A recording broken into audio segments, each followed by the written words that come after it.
Hello, అందరికి voice క్లియరేనా అని గారు? ఓకే. మనం మొన్నటి దినాన్న నేర్చుకున్నటువంటి అంశమే. దాని గురించి రెండు మూడు వాక్యాలు మనం తెలుసుకుందాము. ఈరోజు మనం గ్రూపుల్లో మనం చూసాము, క్రైస్తవుని భక్తి ఎలా ఉండాలనేటటువంటి అంశాన్ని మనం పరిశోధన చేద్దాం.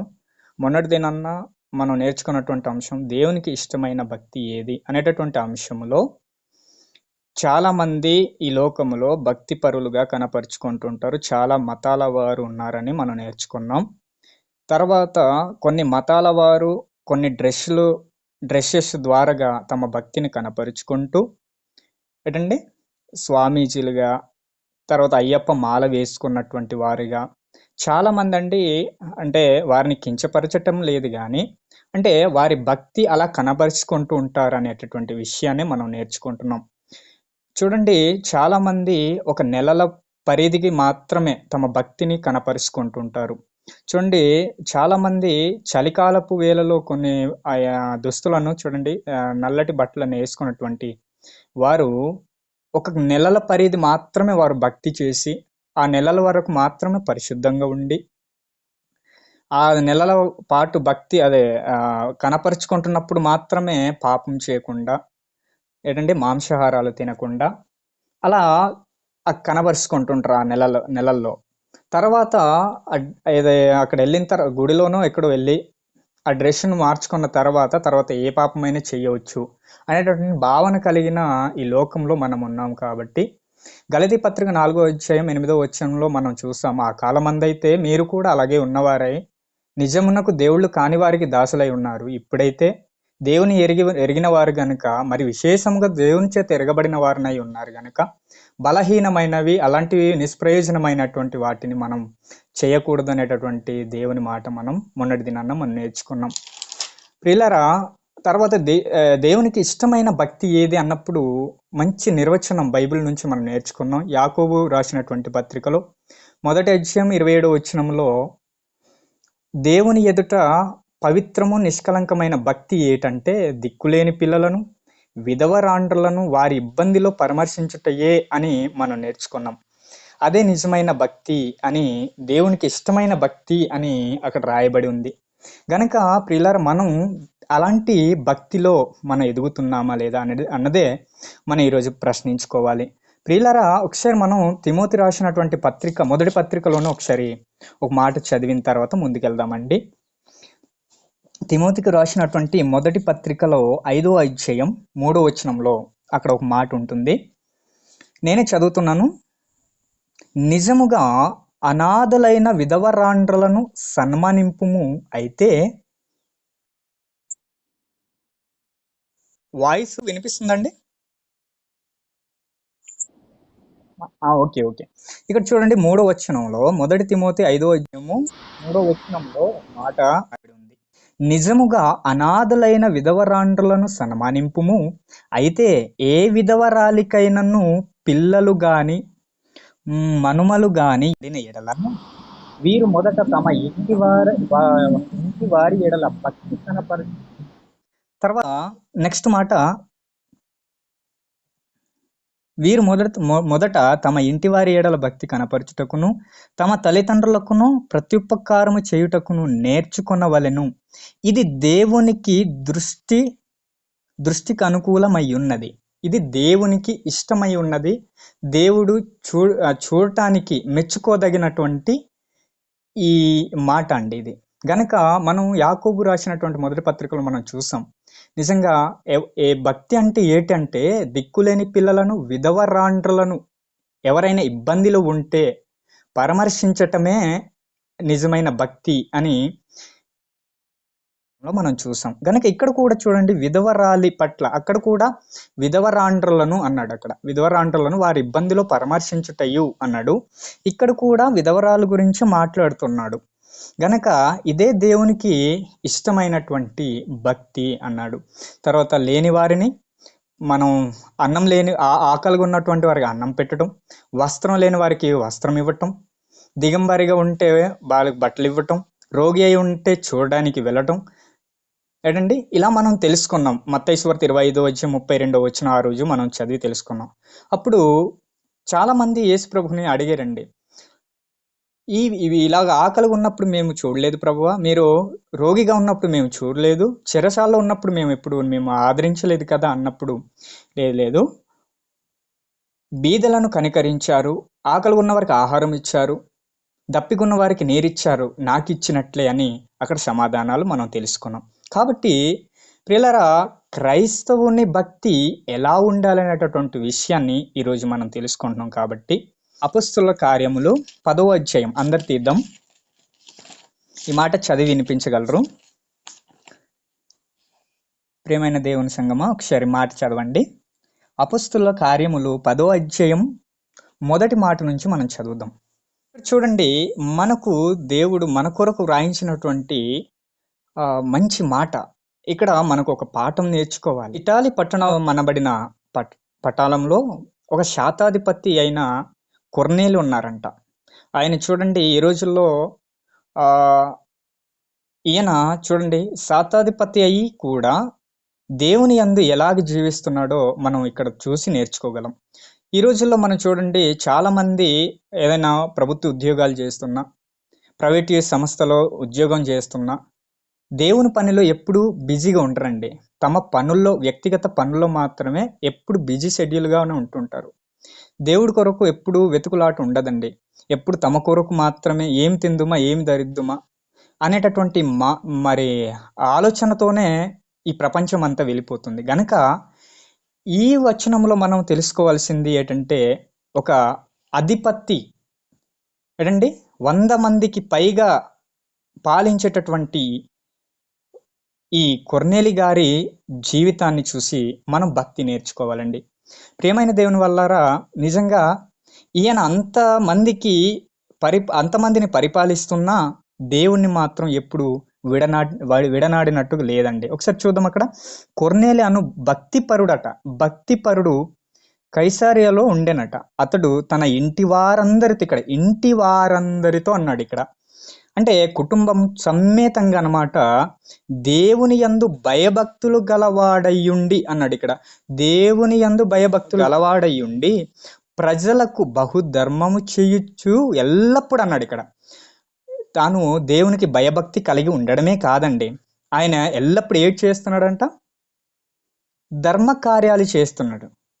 దేవుని దగ్గర వెళ్ళి దేవునికి భక్తి పరులుగానే ఉండకుండా ప్రజలందరికీ బహుధర్మ కార్యాలు ఎప్పుడెప్పుడు చేస్తున్నారండి?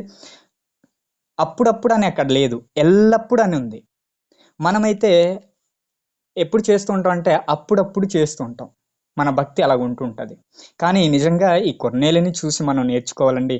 ఎప్పుడు కూడా ధర్మ కార్యాలు చేయటానికి మనము ఈయనలాగా ఉండాలండి. నిజంగా ఎల్లప్పుడట దేవునికి ప్రార్థన చేయువాడుగా ఉన్నాడు. ఆయన యందు భయభక్తి కలిగిన వాడుగా ఉన్నాడు. తర్వాత చాలా మందికి దాన కార్యక్రమాలు చేసినటువంటి వాడుగా ఉన్నారండి. నిజంగా ఈ కర్మేలి ప్రార్థన టీం వారందరూ కూడా ఈ కొర్నేలి లాంటి భక్తి పరులే అని నేను విశ్వసిస్తున్నాను. ఎందుకంటే చాలా మంది ఆపదలు ఉన్నటువంటి వారికి పరామర్శించడం నిజంగా నేను చాలా మెచ్చుకోదగిన విషయం అండి. ఏంటండి గనక చూడండి, చాలా మంది కూడా పరామర్శించడానికి వచ్చి ఏంటండి తమ దాన కార్యక్రమాలండి ప్రతి ఒక్కరికి చాలా మందికి చేస్తున్నటువంటి టీం మన కర్మేలి ప్రార్థన గ్రూప్ ఉంది అండి. కనుక ప్రియులారా, మనం ఎప్పుడు కూడా ఇలాగా మన భక్తిని కనపరుచుకుంటే, బహుధర్మ కార్యక్రమాలు మనం ఎప్పుడు చేస్తూ ఉంటే, ఇలాంటి సాధకము చేస్తే, ఇలాంటి భక్తినే మనం అలవర్చుకుంటే నిజంగా ఇప్పటి జీవములోను రాబో జీవముల విషయంలోనూ మనం కూడా అన్ని విషయాలు ప్రయోజనకరమగును అనేటటువంటి మాట కూడా ఒక మాట చూద్దామండి. 1 తిమోతి రాసిన మొదటి పత్రికలో ఒక మాట చూద్దామండి. 1 తిమోతి రాసిన పత్రిక 4వ అధ్యాయం ప్రియులారా చదువుదాం. 1 తిమోతికి రాసినటువంటి మొదటి పత్రిక 4వ అధ్యాయం 8వ వచనం చదువుదామండి. వాయిస్ వినిపిస్తుందండి? హలో, మొదటి తిమోతికి రాసిన పత్రిక 4:8 చదువుతారా?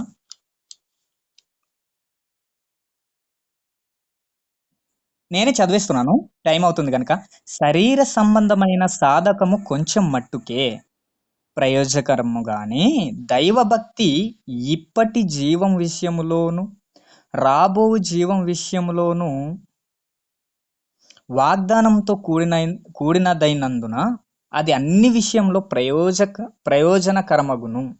ఇక్కడ చూడండి, నిజంగా మనం చేస్తున్నటువంటి భక్తి ఇలాంటి సాధకం, కొర్నేలి లాంటి మరి భక్తిని మనం సాధకం చేసుకుంటే నిజంగా ఆ ఇప్పటి జీవములోను రాబో జీవం విషయంలోను వాగ్దానంతో కూడినదై ఉంది గనుక అన్ని విషయాల్లో అక్కడ అన్ని విషయాలు ప్రయోజనకరమగును అన్నాడు. ఇలారా చూడండి, ఏది ప్రయోజనకరమైనది అంటే ఈ కొర్నేలి జీవితం లాంటి భక్తి ఇది ప్రయోజనకరమైనది. ఇది ఈ భక్తి మమ్మల్ని ఎక్కడికి తీసుకెళ్తుందంటే పరలోక రాజ్యం అండి. నిజంగా ఈ జీవం విషయంలోనూ అన్నాడు, ఈ జీవం విషయంలో కూడా చూడండి, మన క్రైస్తవులను చూసినప్పుడు ఈ జీవంలో కూడా ప్రయోజనకరమైన భక్తి చేస్తున్నారు గనక ఎలాంటి వారు ఎవరికిని తిట్టరు, కొట్టరు, ఏంటండి దాడికి వెళ్ళరు. చాలా మంది చూడండి, మతోన్మాదులైనటువంటి వారు క్రైస్తవుల మీద ఏంటంటే చాలా హింసలు ఏంటంటే ఆ రోజుల్లో ఆ రోజు నుంచి ఈ నేటి వరకు కూడా చాలా మంది క్రైస్తవులను రకరకాలుగా ఏంటంటే హింసిస్తూ బాధిస్తూ చాలా మంది హతసాక్షులు కూడా అయిపోయారండి మతోన్మాదుల చేత. గనక చూడండి, మన ప్రవీణ్ ప్రగడాల అనే గారిని మనం చూసాం ఆ రోజుల్లో. చూడండి, చాలా మంది తమ భక్తిలో ఉన్నామని క్రైస్తవులను చూడండి ఎలా హింసించారు. అలాంటి భక్తి కాదండి మనది ఇప్పటి జీవం విషయంలోను, ఇక్కడ దైవభక్తి ఇప్పటి జీవం విషయంలోను రాబో జీవం విషయంలోను అన్ని విషయాలు కూడా ప్రయోజనకరమైనటువంటి భక్తియే క్రైస్తవులు చేస్తున్నటువంటి భక్తినండి. నిజంగా ఈ భక్తినే మనం సాధకం చేసుకుంటే ఏంటండి, ఈ భక్తిని మనం ఎప్పుడు వరకు సాధకం చేసుకోవాలంటే ఇలాంటి భక్తి కలిగి ఉండి ఎంతవరకు మనం జీవించాలి, ఉండాలి అంటే ఆ మాట కూడా ఒకసారి చివరగా నేను అది చెప్పి ముగించేస్తానండి, టైం కూడా అయింది కనుక. రెండో పేతురు రాసిన పత్రిక చూద్దాం. రెండో పేతురు పత్రికలో 3వ అధ్యాయం 10వ వచనం నుంచి మనం మాట చూసి ముగించేద్దామండి. పేతురుకు రాసినటువంటి రెండవ పత్రిక 3వ అధ్యాయం 10వ వచనం. ప్రియులారా, ఎవరైనా చదువుతారా?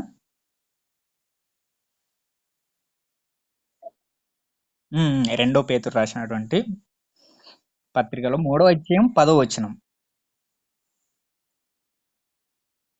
ఇక్కడ చదవండి.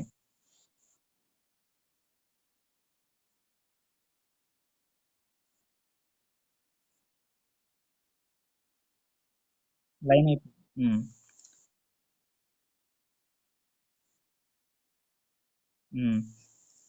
ఇంకా చదవాలి.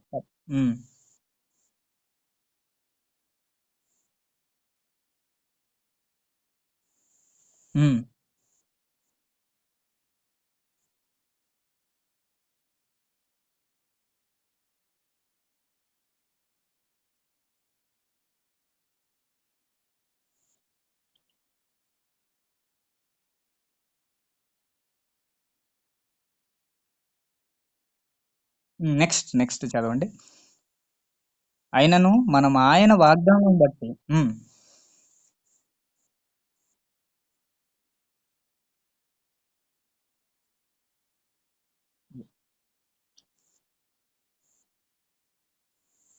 14వ వచనం కూడా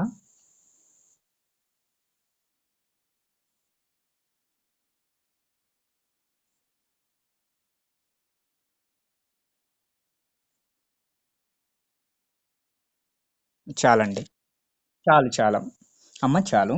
ఇక్కడ చూడండి, ఇక్కడ ఎప్పుడు వరకు ఈ భక్తిని కొనసాగించాలి, ఇలాంటి భక్తి కొర్నేలి లాంటి భక్తి జీవితం ఎప్పటి వరకు ఉండాలంటే నిజంగా ఇక్కడ మాట చెప్తున్నాడండి, ప్రభు వచ్చు వరకు అన్నాడు. ఇక్కడ ప్రభు ఎప్పుడు వస్తాడో తెలియదు గనక యేసుక్రీస్తు ప్రభుల వారు ఎప్పుడు వస్తారో తెలియదు కనుక మనం ఎప్పటి వరకు ఉండాలంటండి, ఇక్కడ 12వ వచనంలో చెప్తున్న మాట చూడండి. అక్కడ పంచభూతములు మహావేంద్రముతో కరిగిపోయినట్టు దేవుని దినపు రాకడ కొరకు కనిపెట్టుచు దాని ఆశతో అపేక్షించుచు మీరు పరిశుద్ధ ప్రవర్తనతోను, ఇక్కడ అన్నాడు పరిశుద్ధ ప్రవర్తనతోను.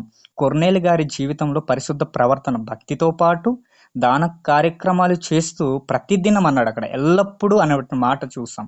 కాబట్టి ఎల్లప్పుడూ ఇలాంటి భక్తితోనూ, చూడండి 12వ వచనం మాటలో కింద లైన్లో చివరి మాటలో ఉంటుంది భక్తితోనూ ఎంతో జాగ్రత్త గలవారై ఉండవలెను అన్నాడు. ఇక్కడ ప్రవర్తనతోనూ, పరిశుద్ధ ప్రవర్తనతోనూ భక్తితోనూ ఎంతో జాగ్రత్త గలవారై ఉండవలెను. అయినను మనం ఆయన వాగ్దానమును బట్టి క్రొత్త ఆకాశం కొరకును క్రొత్త భూమి కొరకును కనిపెట్టుచున్నాము, వాటి యందు నీతి నివసించును. చూడండి, మనం దేని కొరకు మనం కనిపెట్టు వారుగా ఉన్నాం చెప్పండి? నిత్య రాజ్యంలో మనం వెళ్ళాలి, పరలోక రాజ్యం మనం వెళ్ళాలనేటటువంటి ఆ ఎదురుచూపు ప్రతి క్రైస్తవంలో ఉంది కనుక మనం ఇలాంటి దైవభక్తిని కనపరుచుకుంటే మనం ఆ నిత్య రాజ్యంలో మనం వెళ్తాం. అన్ని సదుపాయాలు కలిగినటువంటి ఆ రాజ్యంలో మన కొరకు బంగారపు లోకం, అది 12 మొన్నటి దినాన్నే దైవజనులు చాలా మంది చెప్పారు. నిజంగా ఆ పట్టణము 12 సువర్ణములతో కట్టబడినదై మరి గొప్ప అక్కడ నీతియే నివసించు ఆ దేశమునకు మనం వెళ్తామంట. ప్రియులారా 14వ వచనం కూడా చూడండి, వీటి కొరకు మీరు కనిపెట్టువారు గనక శాంతము గలవారై ఆయన దృష్టికి నిష్కలంకులుగాను నిందారహితులుగాను కనబడినట్లు జాగ్రత్తగా ఉండాలటనండి. ఈ లోకంలో చాలా మంది మనకు ఏంటంటే గర్జించు సింహం వలె మన విరోధి తిరుగులాడుచున్నాడు అనేటటువంటి దేవుని మాట మనం తెలుసు కనుక చాలా మంది మతునమాదులు ఏంటంటే మన ఏజెన్సీ ప్రాంతంలో కూడా చాలా మంది అవగాహన పరుచుకుంటున్నారండి, శివశక్తి బేచ్ అని. లేదంటే చాలా మంది అండి తమ క్రైస్తవులు ఊర్లో సువార్తకు వచ్చినప్పుడు మీరు ఎలా సమాధానాలు ఇవ్వాలి, ఎలా చేయాలనేటటువంటి వాటిని ప్రాక్టీస్ రూపంలో చెప్తున్నారండి చాలా మంది. కాబట్టి మనం వివేకముతో ఉండి వారికి తగిన సమాధానాలు చెప్పాలటనండి. ఆ రోజు పౌలు గారు నిజంగా చాలా మందికి సాత్వికముతోనూ సమాధానాలు అడిగినటువంటి ప్రతి ప్రశ్నకు సమాధానాలు చెప్పిన వాడుగా ఉన్నాడు. అందుకని తిమోతి గారిని తను నేర్పిస్తూ, నేను చెప్పినటువంటి దైవభక్తిని నువ్వు విడిచిపోకు తిమోతి, పరిశుద్ధునిగా జీవించు, చివరి వరకు నీ పరుగును కడముట్టించు, నీ యాత్రను కొనసాగించు, పరలోక రాజ్యమే నీ గురి గనక ఆ రాజ్యంలో చేరటానికే నువ్వు ఈ లోకపు వాటి విషయంలో తిరిగి చూడకు, ముందున్న వాటి కొరకు ఎదగెట్టాలనేటటువంటి మాట మనం తిమోతి గారికి మరి పౌలు గారు చెప్తున్నారు అండి. గనక మన గురి ఏంటంటే పరలోక రాజ్యమే గనక మనం ఇలాంటి కొర్నేలి లాంటి దైవభక్తి మనం కలిగి ఉంటే మనం నిజంగా ఆ రాజ్యంలో ఏంటంటే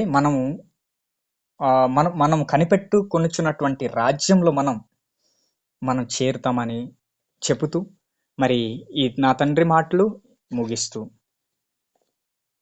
ఇంతటితో సెలవు తీసుకుంటున్నానండి. Thank you all.